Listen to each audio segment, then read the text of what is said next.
world financial system is a total fraud. Fraud.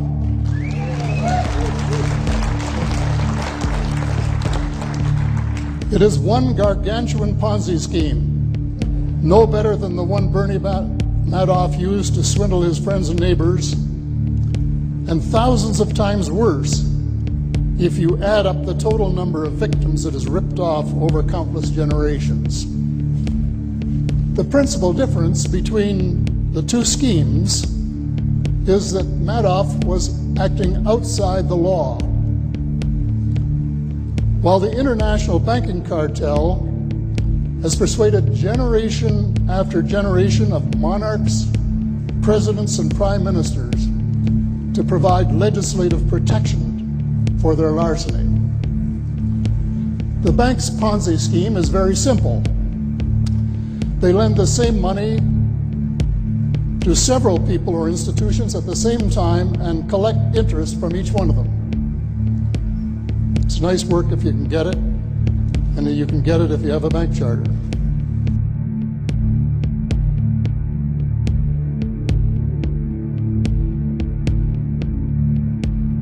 I wish that I were in a mood for good humor, but I'm not.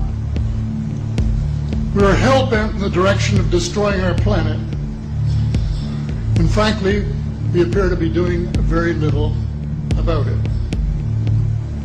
Decades ago, visitors from other planets warned us about where we were headed and offered to help. But instead, we, or at least some of us, interpreted their visits as a threat and decided to shoot first and ask questions after. They, the military, must have been and still are so paranoid that they feel it necessary to use the visitors' technology to fight them off, rather than welcome them as partners in development. Though they may have seconded a few renegades to assist them in what can best be viewed as diabolical developments. Stephen has said that talking about UFOs is passé, and that we should be talking or limiting our talk to exopolitics. Well, Stephen, I agree with you in theory, but in reality we have a problem when official U.S. policy insists that UFOs don't exist. The veil of secrecy must be lifted, and it has to be lifted now, before it's too late. It is ironic that the U.S. would begin a devastating war, allegedly in search of weapons of mass destruction, when the most worrisome developments in this field are occurring in your own backyard. It is ironic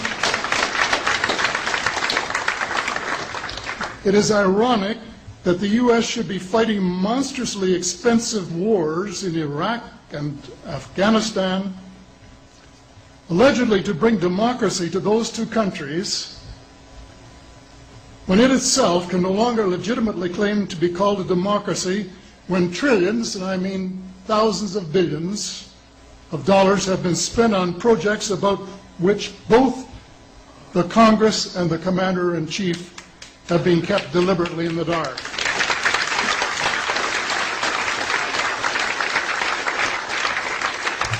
How much has been accomplished in 60 years of feverish activity by some of the most educated minds in the United States?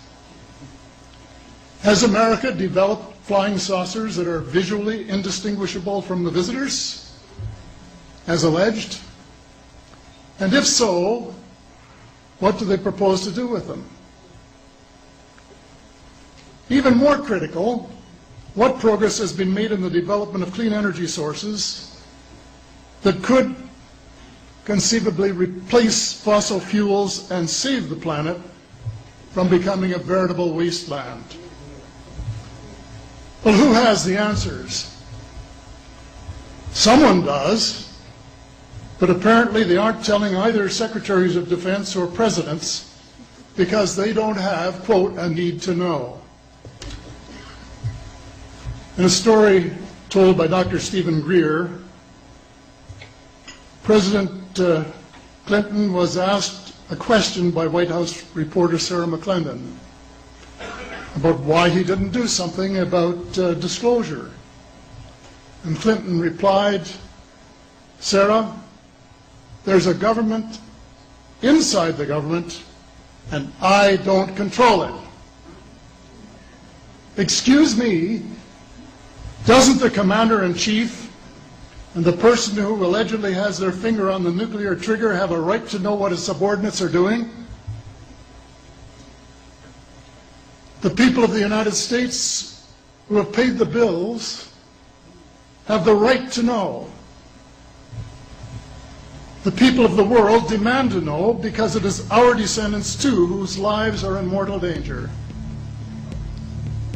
It is time for the people of the United States to launch a new war against the evil of lies, deceit, and darkness, and go all out to win the victory of truth and transparency and light. Thank you.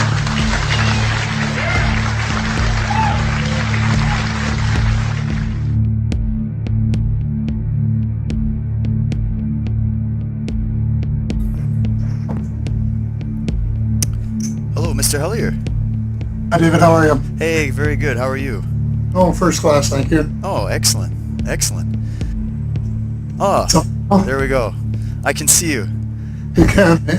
Well, it's a pleasure to meet you sort of face to face. Next best thing. Oh, yeah, for sure. And how you enjoying this weather? It's kind of sporadic around here, eh? Well, it's just changing a little bit, but it's been a great few days. Yeah, definitely. Definitely. And you just got back recently from the trip you were telling me about. First to Turkey for 8 days, and then Holland Oh, wow. for 6 days for the conference on breakthrough energy, Oh, wow. where I spoke and made a speech that's being circulated quite a bit. Oh, that's great. Yeah, if is it already up on YouTube or the internet already, or? I think it's on Google. Oh, okay, perfect. I'll have to definitely check it out. If it is, you can check it out. And by the end of next week, it'll be on my probably on my web, and also victoryfortheworld.net. Okay, excellent. Oh, I'll have to take those websites down from you, and I'll link them into the video once we're all done, and then that way anybody that's viewing this can go ahead and check that out as well. But anyways, Mr. Hellyer, I just wanted to thank you for taking this call. It's for me, it's an absolute honor and privilege to be able to speak with you, being that you're a fellow Canadian and you've been around in this country a lot longer than I have. So I think it's the truth. I've been around in Canada longer than you have. Yeah, oh no, of course, and that's actually why I wanted to talk to you. And I wondered actually if you could go in a little bit to your background, just for the people that might not fully be aware of your work, although anybody living in Canada should know who you are. But yeah, if you wanted to give us a quick introduction. I know you were formerly the Defense Minister in Canada, and you've done a number of other things. So a good background would be awesome. Oh, very briefly, I was raised on a farm about 90 miles west of Toronto, where my father pioneered the ginseng business in Canada. Oh, really? And I went from there to school in California, took a course in aeronautical engineering, and then was in the armed forces for a couple of years. Went to the University of Toronto to sort of get even with Mackenzie King for wasting a couple of years of my time. And then, against all possible odds, got elected in 1949 at the age of 25, straight out of university. And 8 years later, I was appointed to the cabinet, the last of the ministers appointed by the Right Honorable Louis Saint Laurent. So I'm the senior Privy Councillor now, because all of the rest of his ministers are long since gone. And then I was appointed Minister of National Defence when the Pearson government was formed, and later transferred to transport, and ran for the leadership of the party in 1968 and was defeated by Mr. Trudeau, and spent a little more than a year in government with him, and then resigned on a question of principle related to housing. So And since then I've done other things. I was in the building business for 11 years and Okay. and built quite a few houses in Toronto, and helped develop one of the best subdivisions in Toronto that I know of, the Henry Farm, which has just celebrated its 50th anniversary. I had a big party, a gala to celebrate that, and had a Oh, wow. road and so on. So it's kind of nice when people are appreciative of your work, and instead of just saying you didn't do it right. Yeah, no, of course. The case. So that's sort of the rundown. And then I've done a lot of other things, as you know, but we can't take up all the time talking about those. Some Oh, of of them are course. more successful than others, but I have a wide background in business and politics. Wow, so you've been interacting with these circles here for a while, and you've seen, I guess you've seen some of the good things that have been done in this country over the term, and you've seen some of the, rather misfortunate things that have been done, and Very true. you cover so many different subjects, and that's why I've actually been following your presentations, anything I can get a hold of online. I'm aware of how many books have you done now? I'm aware of the one. 13. 13 books. Wow. Yes. And you're also like you're still out there traveling around giving talks, free energy. You cover everything from exopolitics, or you're aware of it. You've moved in those circles as well. And I guess what I wanted to start this off with, just to get it going, was if you could narrow it down to at least three different points or topics that should be of concern or interest to everybody right now. What would you say would be, if you could pick three, what would be the top three for you? Well, the most important one is global warming. It's the most important because if we don't do something and do it fast, and I've been saying 10 years, which is light at the end of the tunnel, survival plan for the human species, I said 10 years. It was written a couple of years ago, so 2 years have gone by, and we're wasting time. And the consequences are, so far-fetched that they're impossible almost to envision. But, if you think New York had water problems during a big storm a month or so ago, just project forward by 20 or 30 years, if the polar ice cap continues to melt at the present rate, and they're going to have problems that look, makes the one that they just had look rather easy to cope with, which is, as you know, not the truth. Well, then the most urgent problem is the international banking and financial system. And the reason I say the more urgent than the global warming even is because, assuming that we could find the exotic fuels necessary to replace fossil fuels, to replace oil and gas, then governments haven't got the money to pay for putting them into effect within the 8 or 10 years that we have to do it. So that problem has to be solved. Fortunately, the solution is rather easy, but it's too easy, it's too credible to be accepted, and so you have everybody brainwashing us to think that we're stuck with this business of austerity and shrinking the economy to the point where it meets the demands of the banks and the bond dealers, and that is not true. And then a third problem in order would be the extraterrestrial presence and its technology, and what we can do together. And because their technology is way ahead of ours, we have caught up quite a bit in the last 50 years since we've been copying theirs. But they're still ahead of us in many areas, including agriculture and medicine and so on.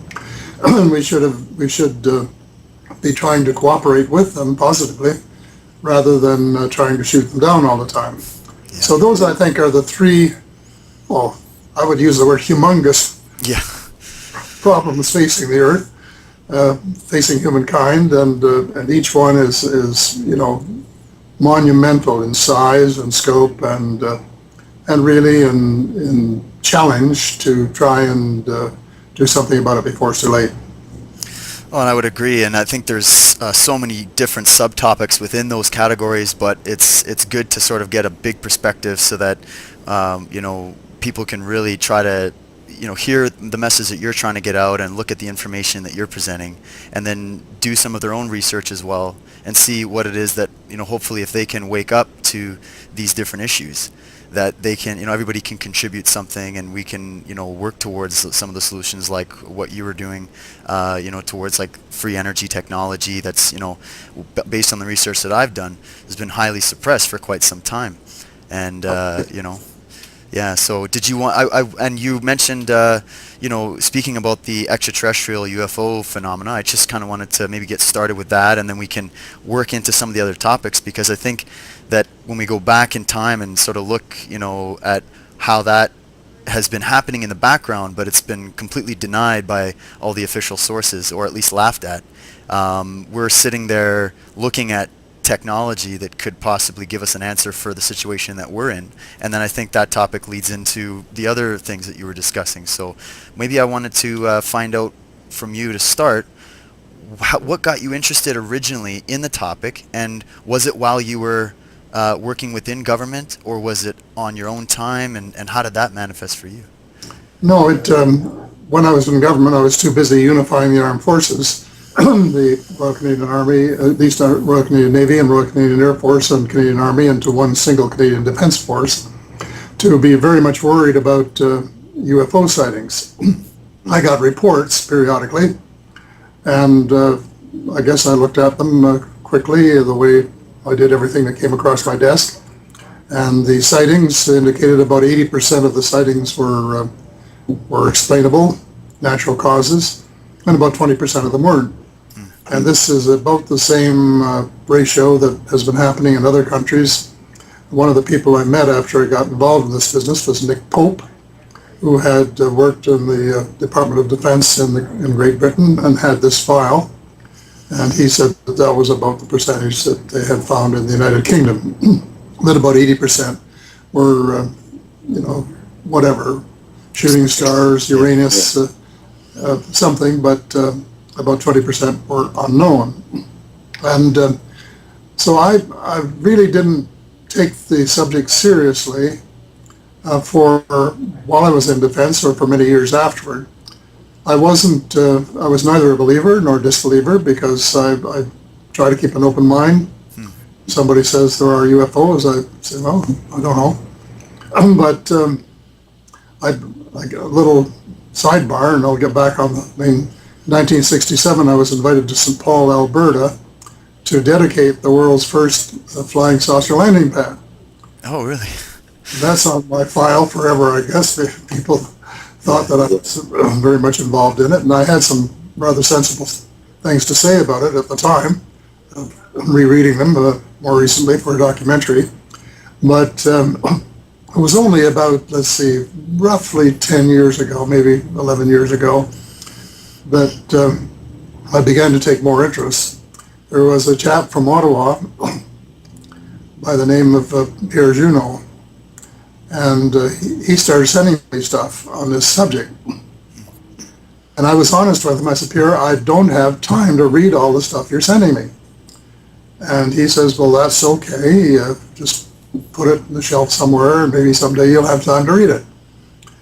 And with his understanding of what my situation was, I continued to receive the stuff and put it on the shelf, as he said.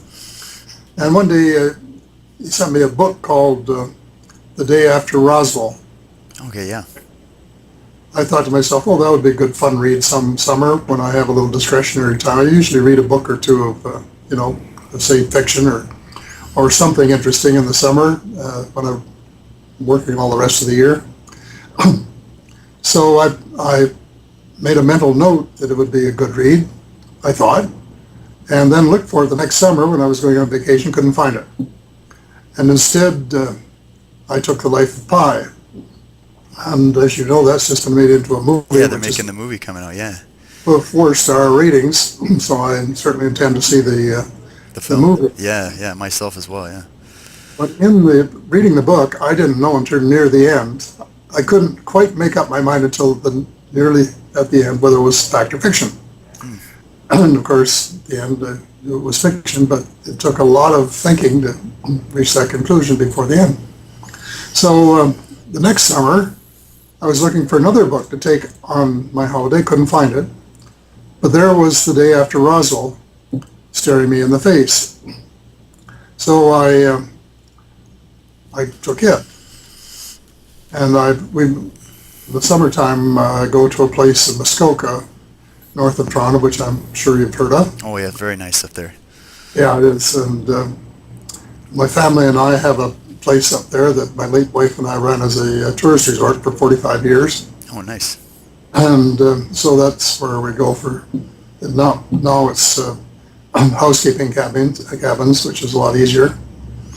But that's where I'd go for my holiday. So I took the book up and was sitting in one of those Muskoka chairs looking at the water reading it. My nephew came along and said, "What are you reading?" I showed him and he said, "Oh, I'm a skeptic." I said, "Well, it's a free world. Be a skeptic if you want to."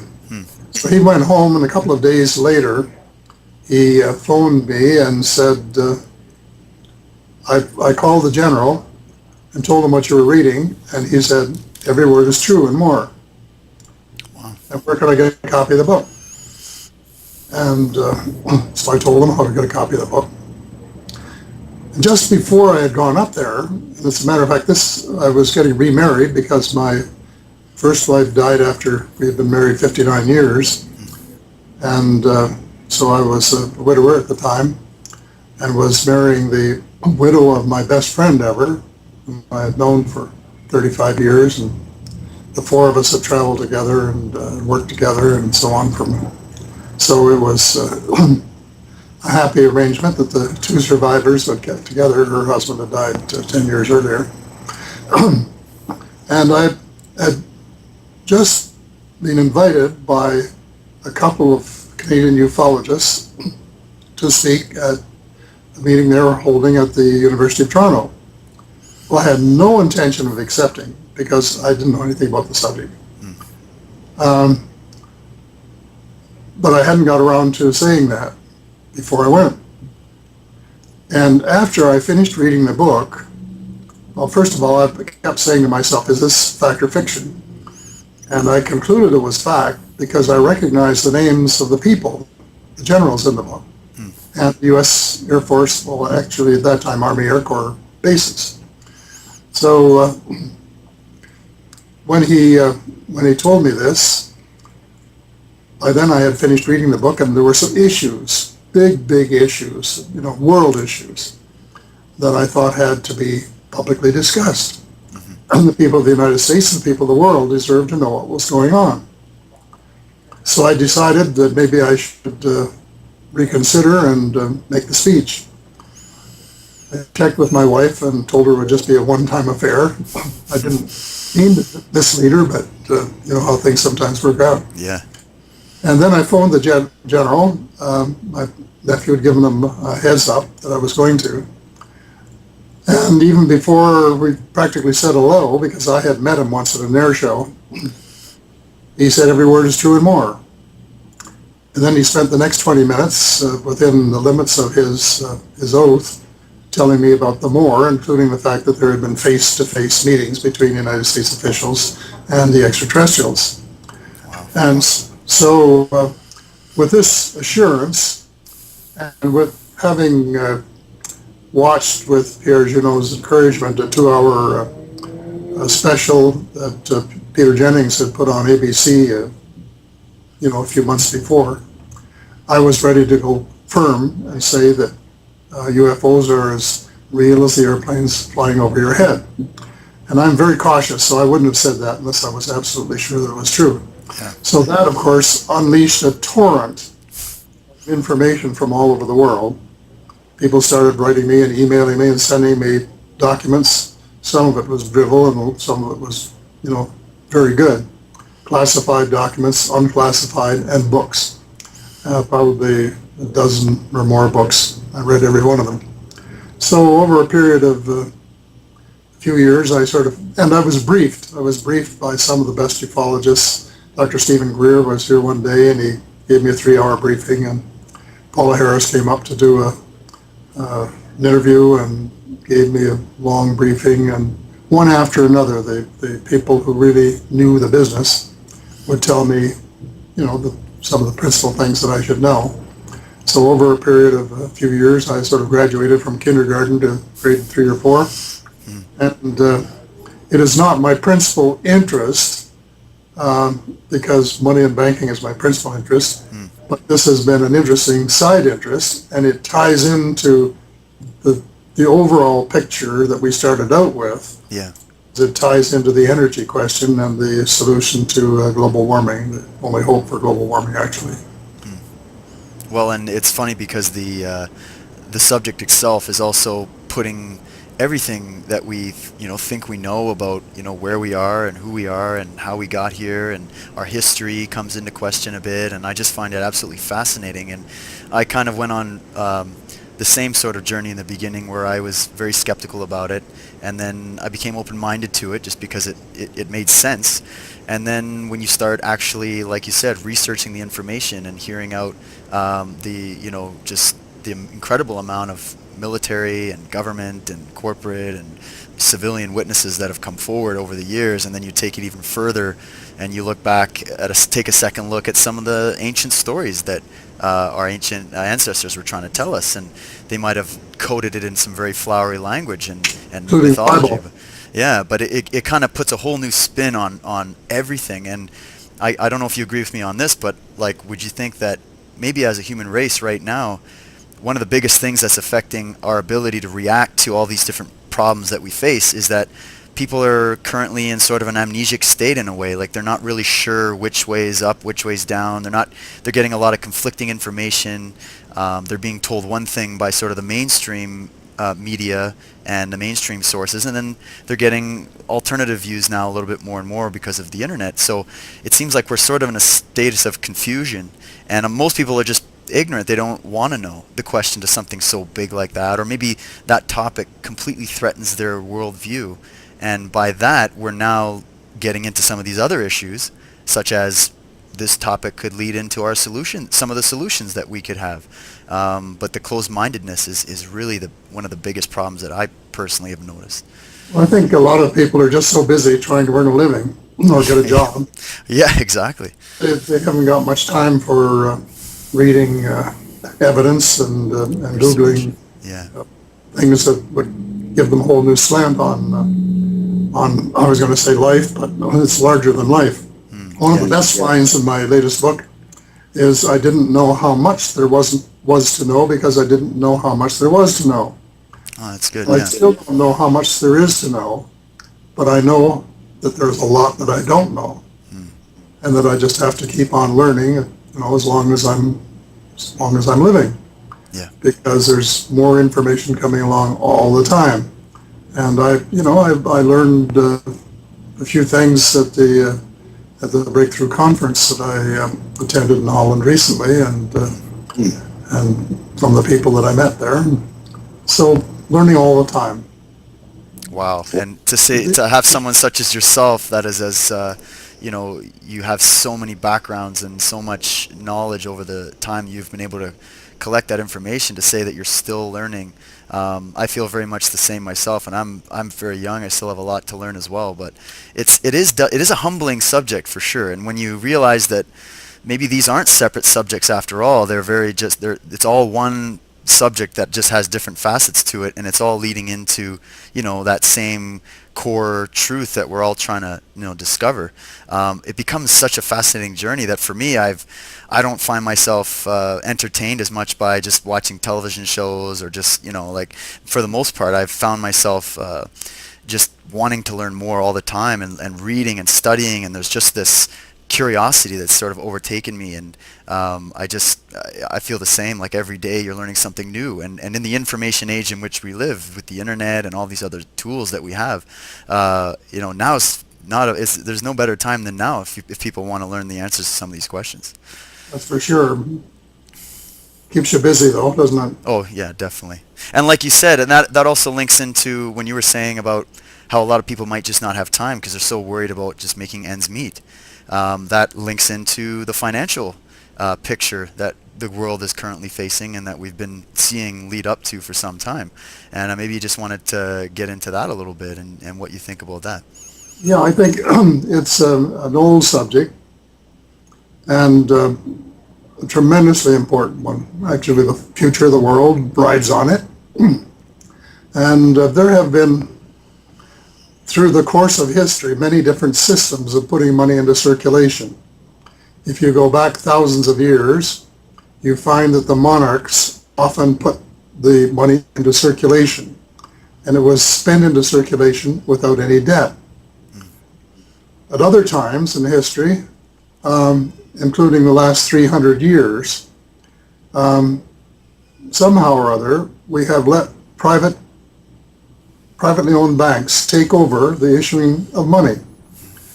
And this didn't start with the Bank of England a little over 300 years ago, but it's a good place to start because King William of Orange was fighting a war with France, ran out of money, so somebody said, why don't you have a bank? The government of the day was unwilling to help finance him, so we've got a new government, and they agreed to establish a Bank of England Act, and the rich people of the day subscribed £1,200,000 to gold and silver and lent it all to the king at 8%, which is a pretty high interest rate for a guaranteed loan. Yeah. Well, then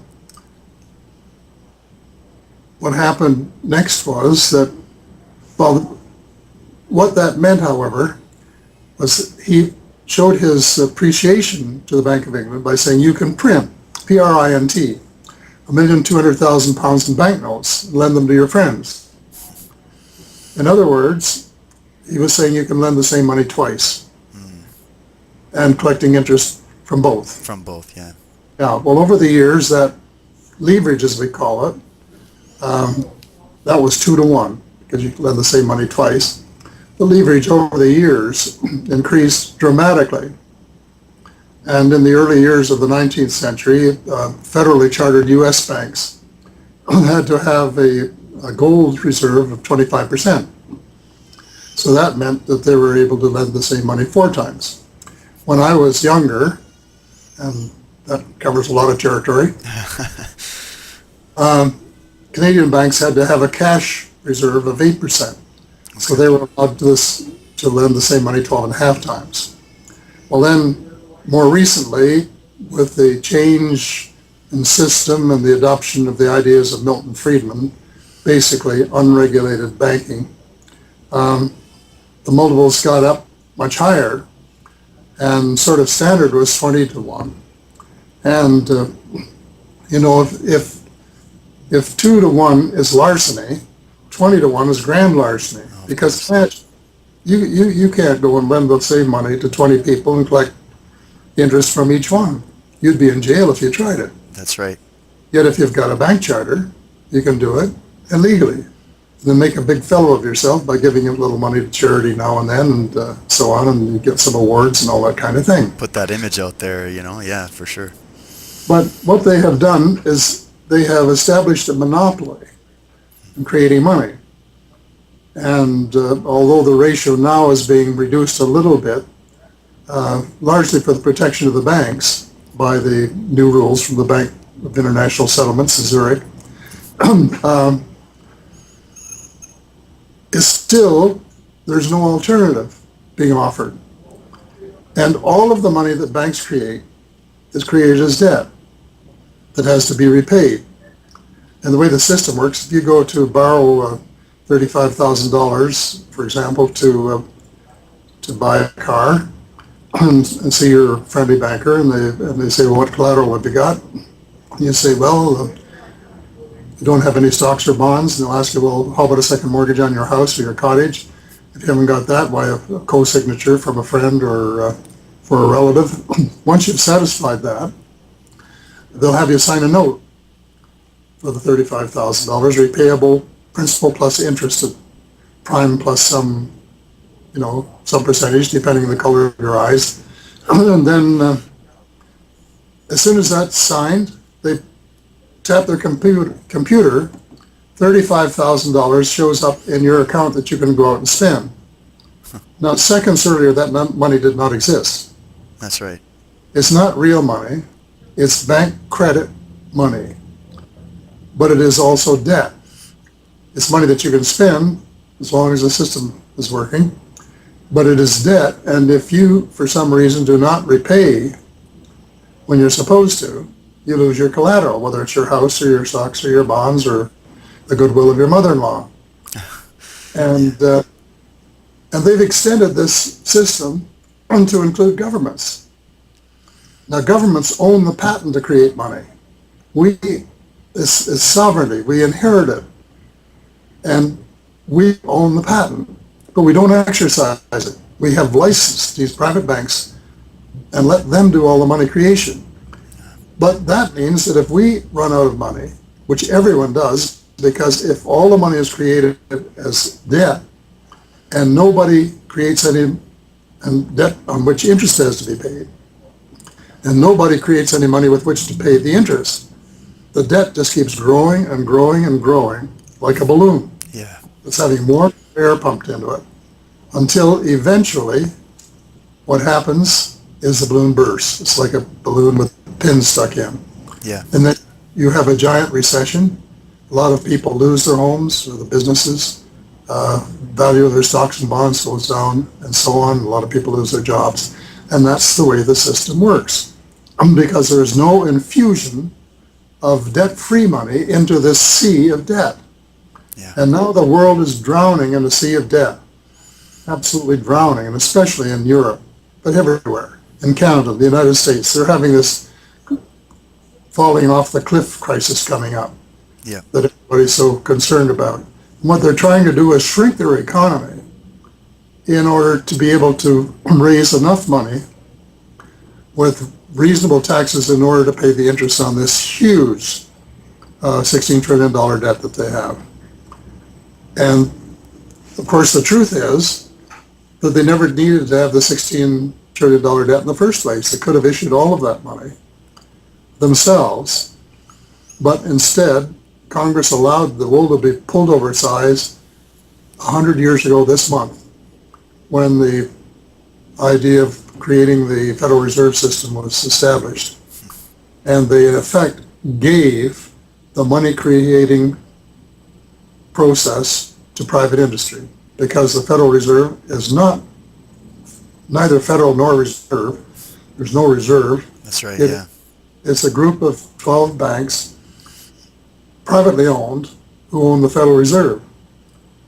And so they've been it's the biggest heist in the history of mankind probably, and it's still going on. And it's causing real problems now, all those unemployed people, and cutting back at the state level, cutting back on education, cutting back on health, cutting back on fixing up their infrastructure. Yeah. We're doing a lot of the same things here in Canada, so we really can't, we've been a little luckier than they were, but we really can't point a finger at them, because we're following the same kind of advice from the same newspapers, the same television stations, and the same bankers and the same economists that they're acting on. So that's the reason the title of my address in Europe recently was "The G20 Fiddles While the Planet Burns." Wow, yeah. And I really mean is that starting here in Toronto, when the G20 met 4 years ago, Yeah. all they have managed to do, all they've spent their time on, is trying to rescue the private banking system. That's all they've done. Yeah. And they have allowed trillions of dollars to be created to rescue the banks. Incidentally, including some in Canada, which we deny. And yeah, I see your eyelids go up on that. Well, if you want to expand on that point, that would be great. Yeah, the Minister of Finance himself issued a press release when they were willing to make their second tranche, as he called it.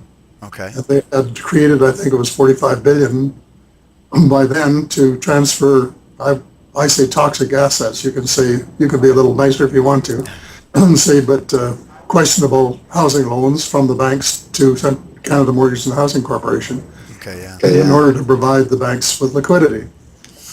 And this press release said that they were willing to go up to 75 billion.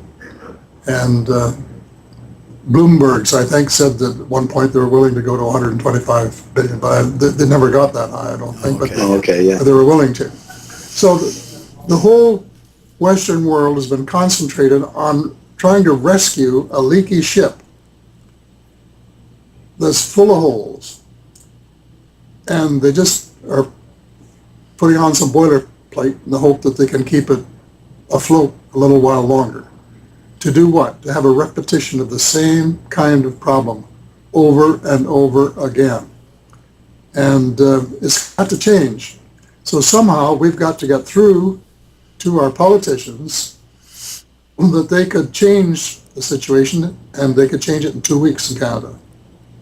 In 2 weeks, the government of Canada, when it has the control of both the House of Commons and the Senate, could print, but what I've been suggesting is 15 $10 billion non-convertible, non-redeemable, non-transferable share certificates in Canada, and hand these over to the Bank of Canada as collateral and say we want $150 billion deposited in our accounts across the country, and we will share it 50-50 with the provinces, and they can look after the municipalities. Within a matter of weeks, the whole situation would change as if it was a miracle, because in a sense it would be a miracle that they started doing something sensible for change. Yeah. And would it be inflationary? Absolutely not. If they changed the Bank Act to require banks to keep cash reserves against their deposits. And what they could do is increase the level of cash reserves that have to be kept by the banks, enough to offset the money that the government creates.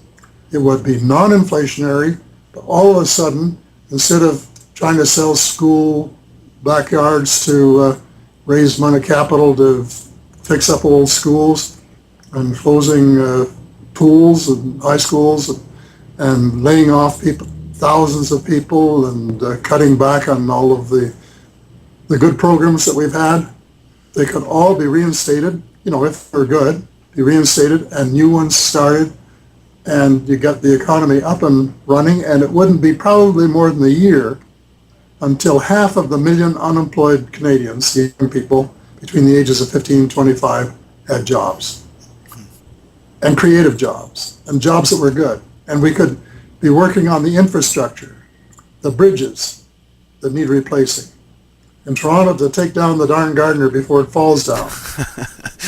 Yeah. And, there's so many things we could do, like if we had some kind of a resource, but we're so swallowed up in debt, as you said. Yeah, but we can't do it if we got to borrow all the money. So what they're trying to do now is slough it off by getting private enterprise to borrow the money and do it that way. But it's going to cost us more in the long run. This is just a, like saying, can I use your credit card to pay for dinner tonight? Yeah. Because I'm up to my limit. You say yes, but that doesn't relieve me of ultimately having to fork over or losing not only your friendship, but, maybe winding up in court. So this is the situation we're in, and we've just got to convince somebody in the press to look at the facts. You can understand this in about 2 hours. I have made hundreds of speeches across the country, and on average, with an hour's speech or 45 or 50-minute speech, and the same length of time for answering questions, 66% of the people there are convinced enough to want to try it. Yeah. And that's all it takes. But the people that listen to me were not the people who are running the country. That's right, yeah. That's been the problem. Well, and it's funny because there's even I'm not sure, I'm trying to remember her name, but she's a Canadian girl. She's about 12 years old, and she broke all of this down in a YouTube video that's like 6 minutes long, and she did a brilliant job. And you're just sitting there, when you really get that perspective, you see how simple it is to at least get things moving. At least, we're talking about monetary reform. We're talking about creating our own money and using something that works for us. Whereas what even from Stephen Harper himself, he's saying stuff like, well, we're in a globalized economy now. And at the end of the day, he wouldn't say this, but the truth that I've saw is that the same banks, the same international banks and the families that own the debt in America own the debt here, because it's it's international banks, it's international corporations. The cartel. Yeah, exactly. So now we're kind of, I guess, moving away from just seeing what the media is talking about and the basic economic crisis, and saying that the way I see it, they're actually gaining by causing this crisis, by this inflation constantly, these bailouts. They're able to buy up smaller businesses, absorb them, and then they just keep throwing money at the problem. It's fake, so it's destined to fail because it's based on an illusion. Incidentally, I was shared the platform with that girl when she made the video that went viral. Oh yeah, okay. And she understands the thing better than a professor who critiqued what she had to say. Oh yeah, for sure. I just wish. Anyway, I'm going to have to go. So no problem. Maybe 4 or 5 minutes if you want to wrap up somehow. Sure, yeah, that would be great. Well, let's just do this. What would you feel like? We've kind of briefly talked about these topics, and my goal with this discussion was just to try to pique some people's interest into these different things. So that, obviously we could talk for hours on each point, but it's important that we try to inspire people to go out and do their own research and make up their own minds, because I'm sure you would agree, we're not sitting here trying to tell people what to do, what the solution. We're just suggesting, and you're suggesting from your research and your expertise. We're trying to say, go and look at it. And like you said, it's very simple to understand. And maybe what we could do is, if you'd like to talk a little bit about that free energy conference that you were at, and maybe just tie it with some other solutions, because that seems to be another problem. We're in this situation where, okay, the economy is in the straits that it is, and the secrecy involving all sorts of areas is in the state that it is in. But there's also the fact that they're suppressing free energy technology, and we could be not only freeing ourselves economically, but we could free ourselves of this addiction we have to oil, gas, coal, all of this other stuff. So I wondered if you could share your thoughts on that. Well, I think rather than go into what we did at the conference, it is my belief that someone in the United States, and maybe in other countries, already has the exotic energy. I've just corresponded with somebody who knows quite a bit about the subject, and he says it's probably not held in the name of the U.S. government for deniability reasons. It's held in the name of private enterprise, but it is there. So we don't have to reinvent it. We have to get it out. That's right. We have to get it disclosed. And the government and Congress of the United States are the only ones that can do that. And so I would urge people to, start doing some of their own investigations. They can Google UFOs, for example, and get more information than they can read in the rest of their lives.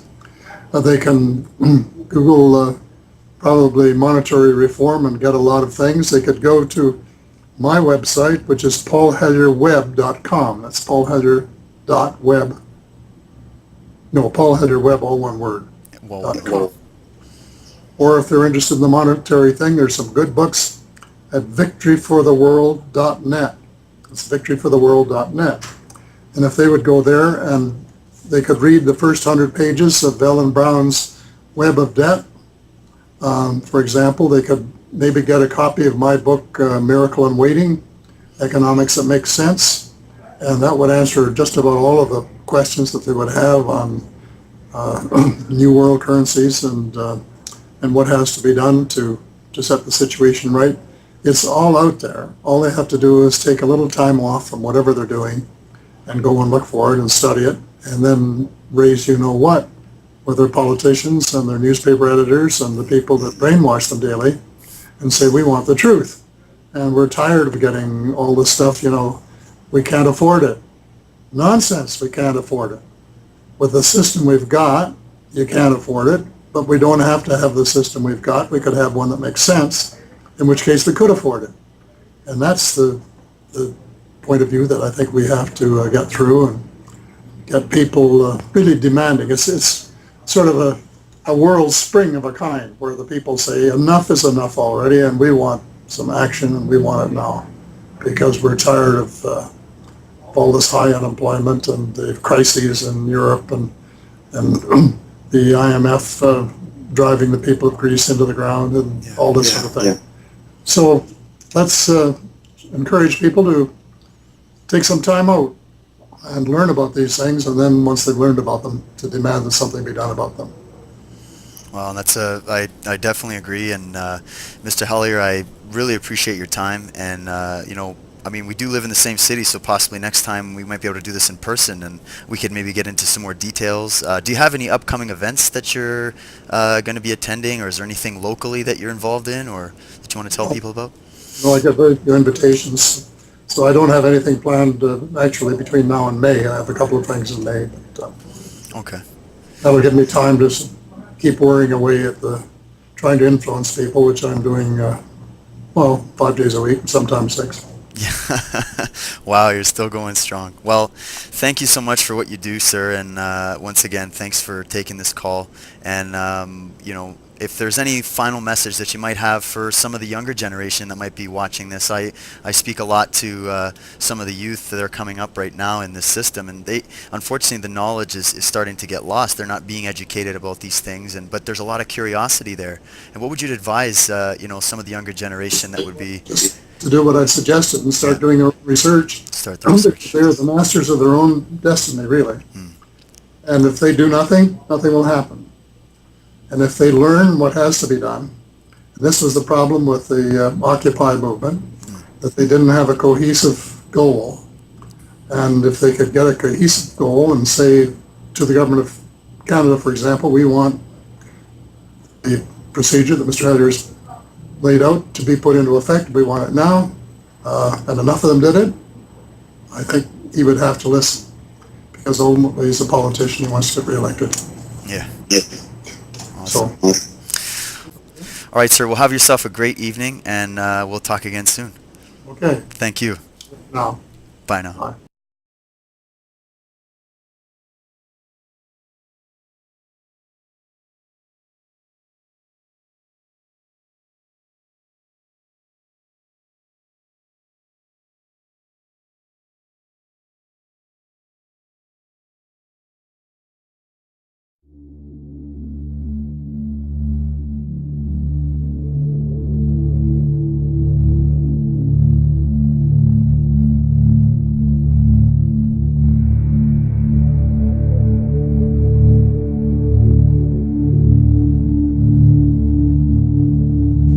The world financial system is a total fraud. Fraud.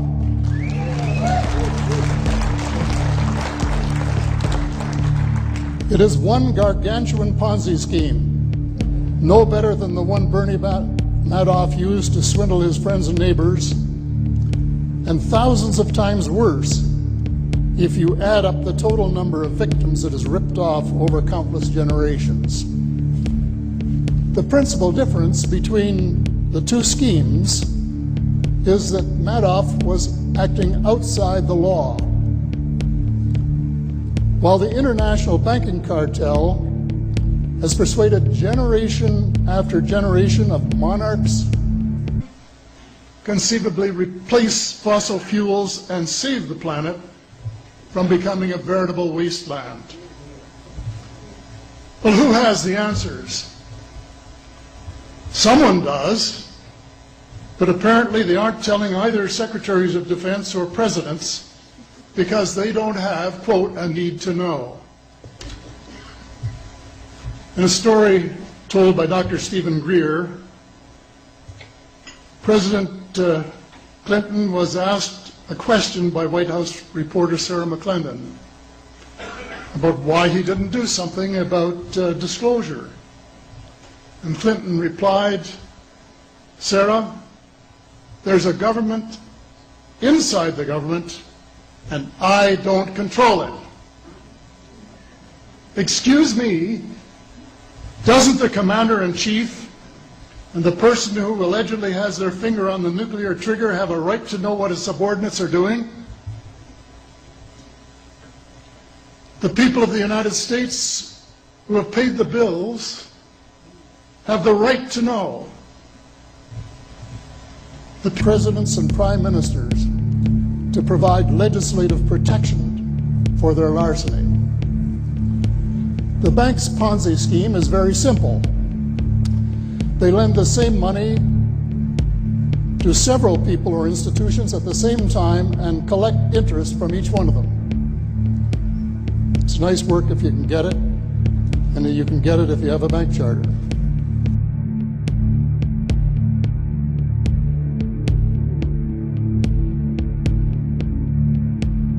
I wish that I were in a mood for good humor, but I'm not. We are hell-bent in the direction of destroying our planet, and frankly, we appear to be doing very little about it. Decades ago, visitors from other planets warned us about where we were headed and offered to help. But instead, we, or at least some of us, interpreted their visits as a threat and decided to shoot first and ask questions after. They, the military, are. It is ironic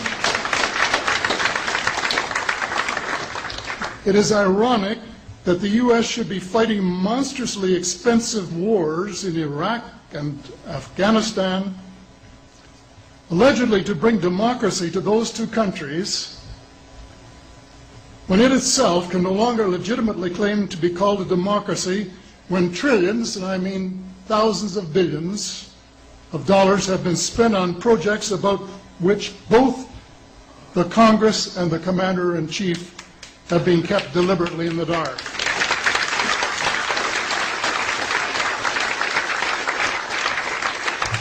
How much has been accomplished in 60 years of feverish activity by some of the most educated minds in the United States?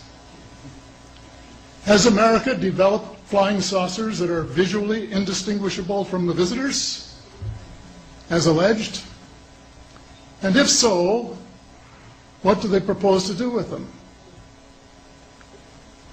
Even more critical, what progress has been made in the development of clean energy sources that could be, must have been, and still are so paranoid that they feel it necessary to use the visitors' technology to fight them off, rather than welcome them as partners in development, though they may have seconded a few renegades to assist them in what can best be viewed as diabolical developments. Stephen has said that talking about UFOs is passé, and that we should be talking or limiting our talk to exopolitics. Well, Stephen, I agree with you in theory, but in reality we have a problem when official U.S. policy insists that UFOs don't exist. The veil of secrecy must be lifted, and it has to be lifted now, before it's too late. It is ironic that the U.S. would begin a devastating war, allegedly in search of weapons of mass destruction, when the most worrisome developments in this field are occurring in your own backyard.